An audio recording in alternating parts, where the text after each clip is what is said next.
Do you know why shadow is so important? Today I'm going to show you, and I'm going to show you how to master shadow in Lightroom. And if you use Capture One or a similar kind of app, you're going to be able to master it as well.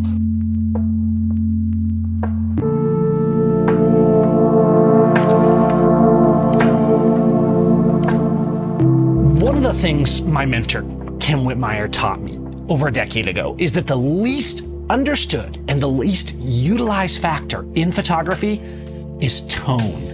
Now this might sound like a no-brainer. We function in tone, we see light and shadow, and light is beautiful, right? We're made of light. The universe is essentially made of light. It's beautiful, it's what we focus on, it's what we see.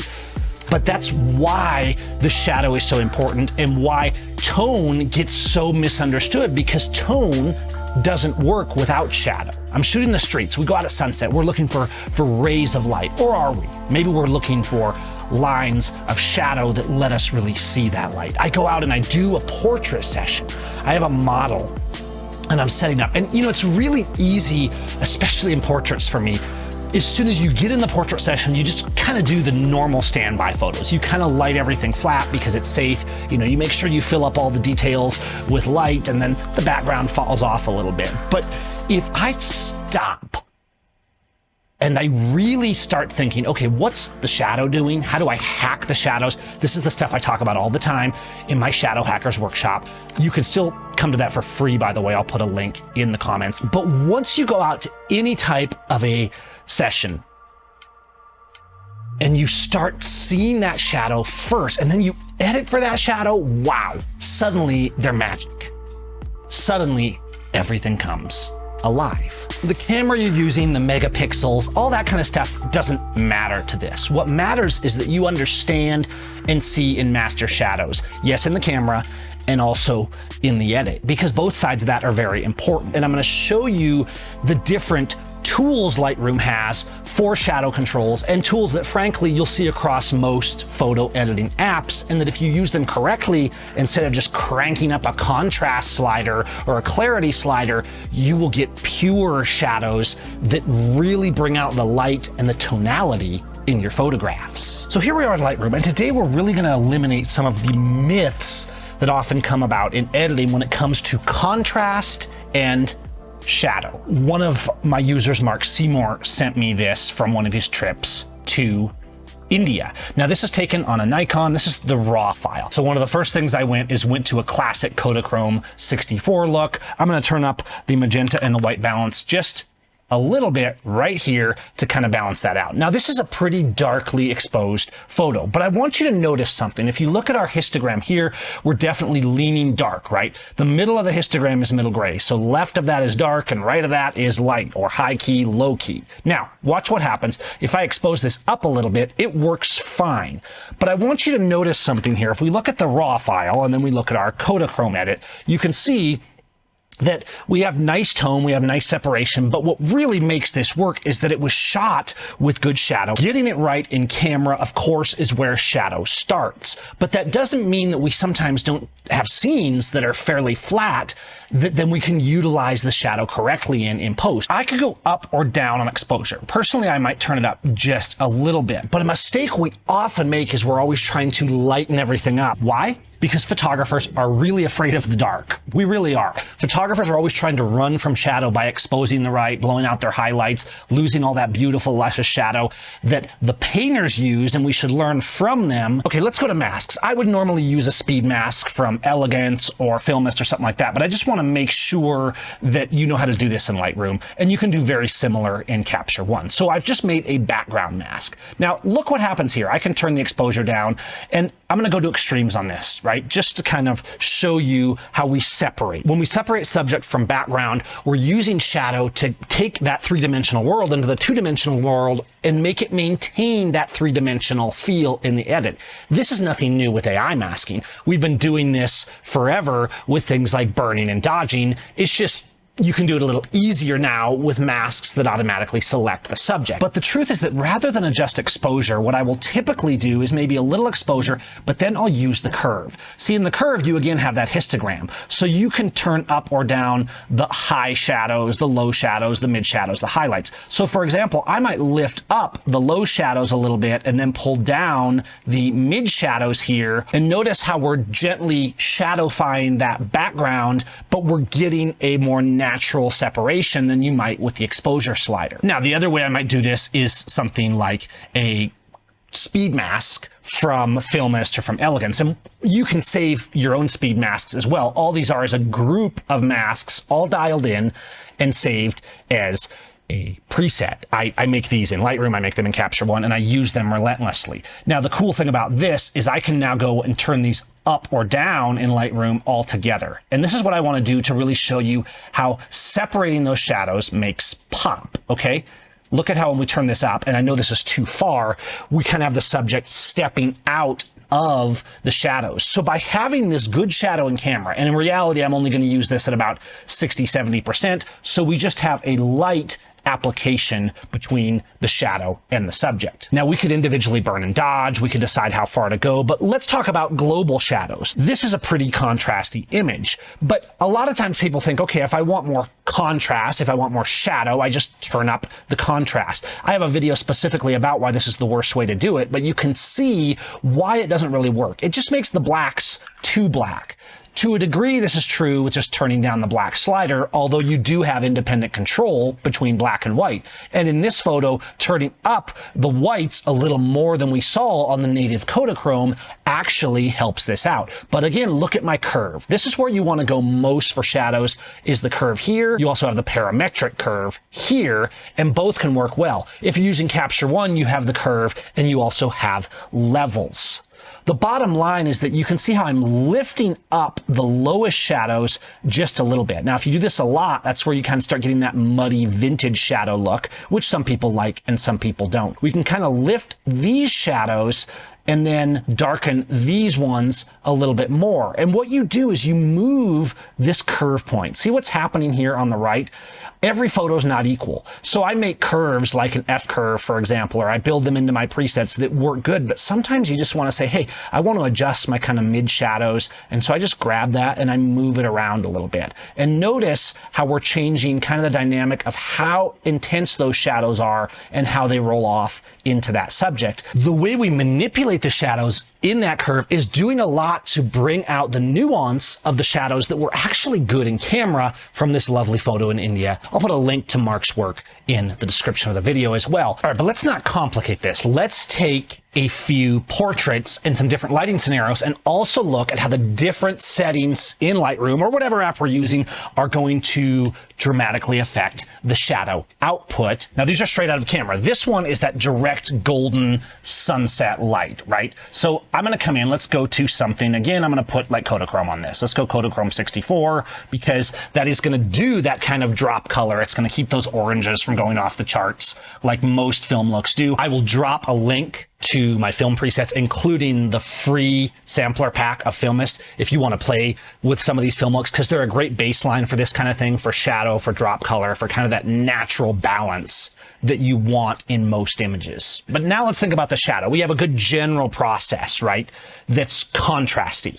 But if you look here, what we want is, again, that separation. Now, rather than do a speed mask like I normally would, let me just kind of guide you through this. Let's go up to the masks and make a background mask. Again, you can do this same kind of thing in Capture One as well. Now, what's happening? Sure, we can go like this, but again, let's go down and focus more on the curve. So I can pull this down. So the first way to manage that shadow separation is you have your curve, right? And I can lift the shadows a little bit so I don't have them too black. See what's happening here? If you look down, the left side is the darker. Look at our histogram. I'm lifting the dark side of the shadows, and then I'm pulling down kind of the mid shadows. And what that does is it's actually reducing contrast. What people tend to do in these apps is they will go in and they'll go to something like blacks and like whites, or worst of all, the contrast slider, where it's just really like makes black super black.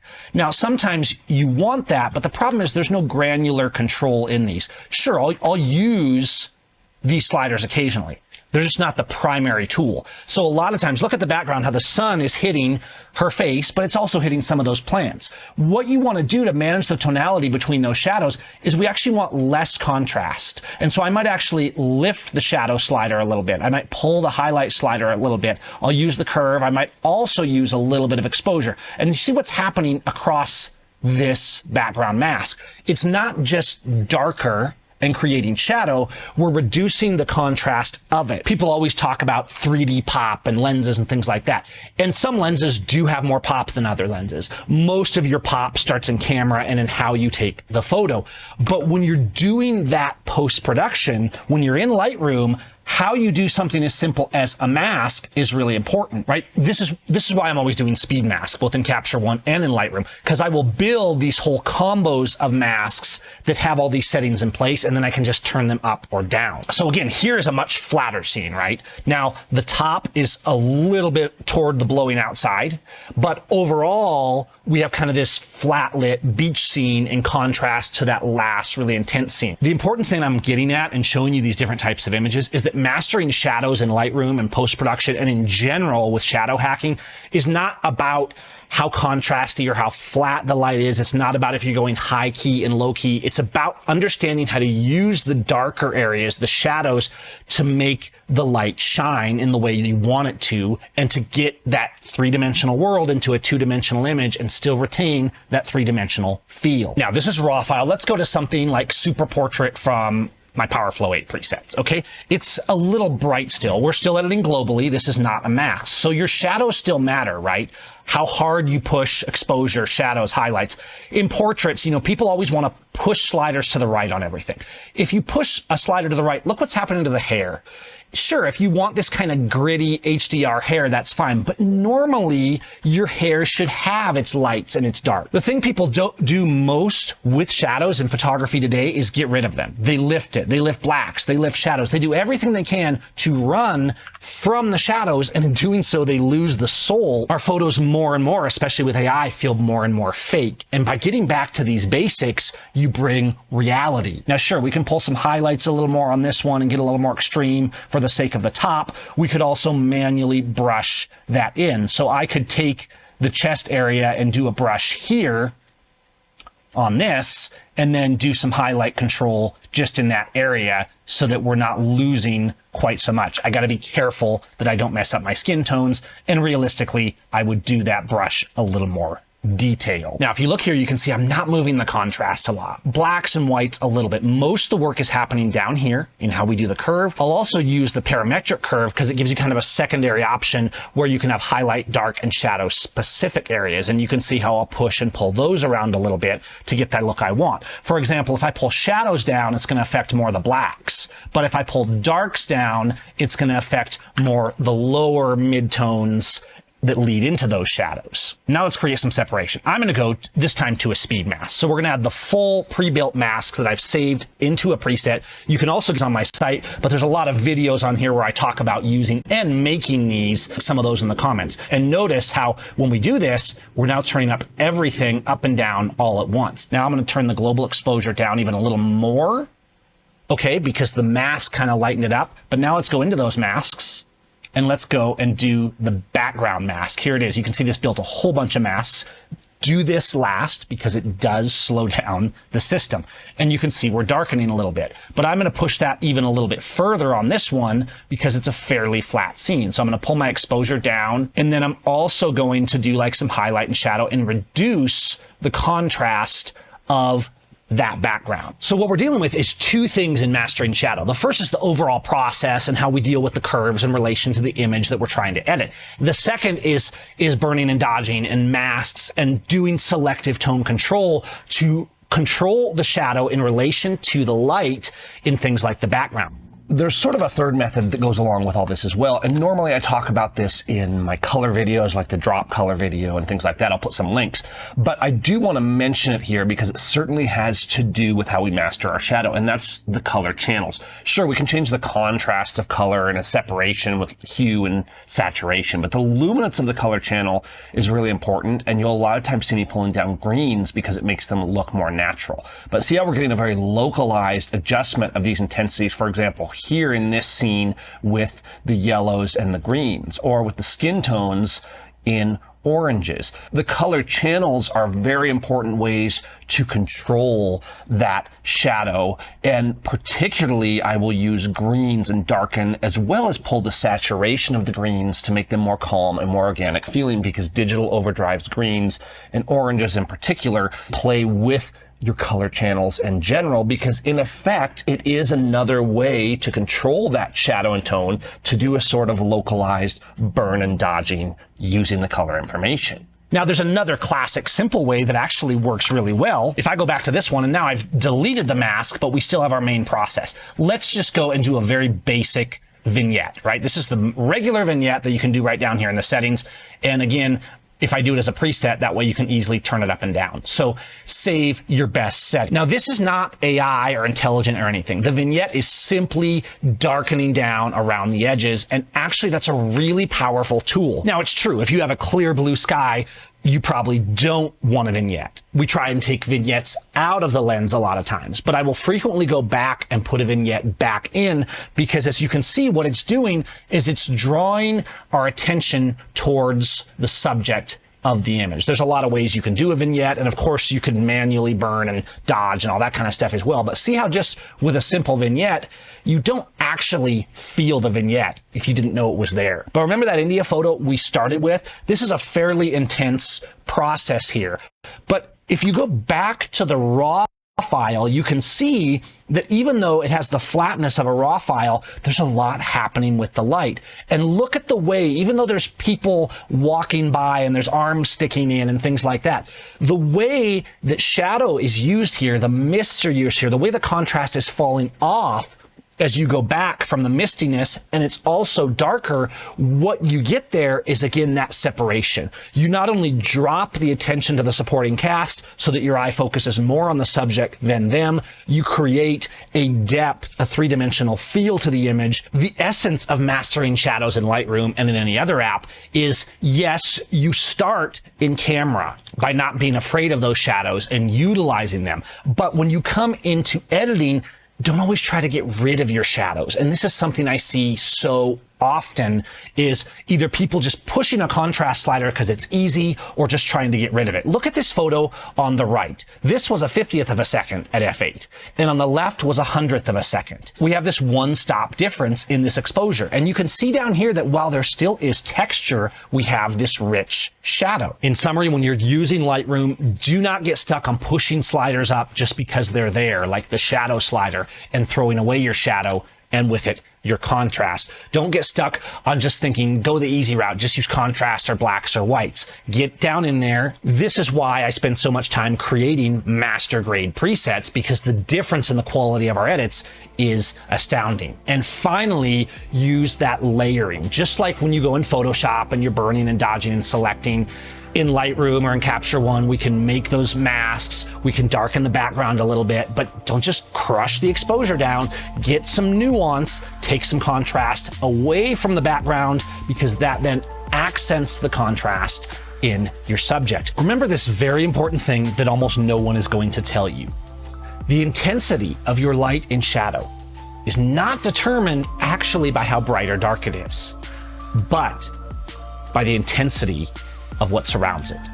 So if you have something really dark, something that's at a middle gray level will actually seem really bright. Now that touches on the tip of an iceberg of something that goes a lot deeper, getting into zones and shadows and things like that. And if you guys find this interesting, hit that subscribe button, leave a comment, check out the other videos I've linked in the comments, or come to one of my free Shadow Hackers workshop, because you can go so deep on that concept alone. But once you start putting this stuff to work, It's not just that you'll take better photos in camera, you'll understand how to use the tools in Lightroom and in your other apps to really manipulate those exactly where you want them to go without over editing and really bring your images to life. Hope you guys enjoyed, and we'll see you next time.